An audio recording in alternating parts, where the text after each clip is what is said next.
இது பாருங்கள் நல்லா ஊறி எடுத்தது. மூணாவது நாள் ஈவினிங் நான் எடுத்திருக்கேன். இதை வந்து நம்ம ஸ்ப்ரே தான் பண்ண போகிறோம் அப்படிங்கிறதுனால நான் வடிகட்டிக்கிறேன்.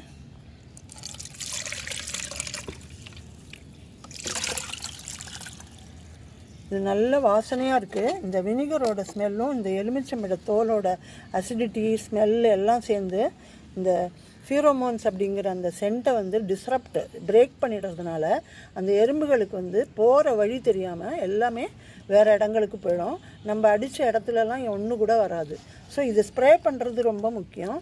எல்லா இடத்துலையும் ஸ்ப்ரே பண்ணி விடுங்க. இப்போ இது வடிகட்டிட்டேன். இதை வந்து என்ன குவான்டிட்டியில் மிக்ஸ் பண்ணிக்கலாம் அப்படின்னு கேட்டிங்கன்னா, இந்த அரை மக்கு இருக்கா, அதே சேம் குவான்டிட்டி தண்ணி. 1 லிட்டர் இருந்தால் 2 லிட்டர், 1 கப் இருந்தால் 2 கப்பு, அந்த மாதிரி இதை டைல்யூட் பண்ணிக்கோங்க. டைல்யூட் பண்ணிவிட்டு நம்ம ஸ்ப்ரே பண்ண போகிறோம்.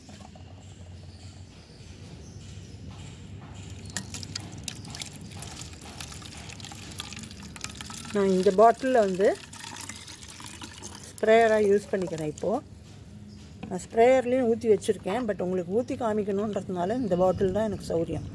இது எடுத்திருக்கேன். இதில் பாருங்கள், சின்ன சின்ன துளைகளாக நீங்கள் ஒரு கம்பியை வச்சு சூடு பண்ணி போட்டுட்டிங்கன்னா ஒரு ஃபஸ்ட் கிளாஸ் ஸ்ப்ரேயர் ஆகிடும்.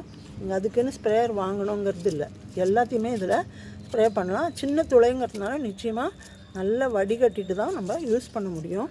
அப்போ தான் தெளிக்கிறதும் ஈஸியாக இருக்கும். இது பாருங்கள், இது வந்து இப்போ நான் தெளித்து விடுறேன். இந்த மண்ணுக்கடியில் இந்த ட்ரெயின் ஹோல் கிட்டக்கெல்லாம் நீங்கள் தெளித்து விட்டிங்கன்னா எங்கெல்லாம் இருக்கோ செக் பண்ணிவிட்டு தெளிங்க. அப்போ உங்களுக்கு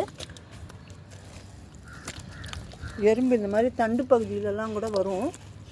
அங்கெல்லாம் கூட நீங்கள் பார்த்து தெளிக்கலாம்.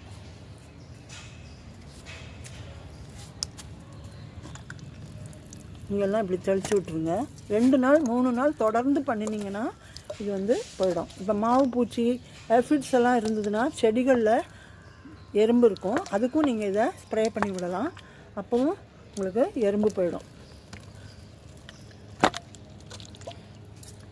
அதே மாதிரி உங்கள் தோட்டத்துலேயே கூட ஓரமாக நீங்கள் மண்ணெல்லாம் சேர்ந்து கிடந்ததுன்னா எறும்புகள் வரும். நீங்கள் அதையும் நல்லா செக் பண்ணிக்கணும்.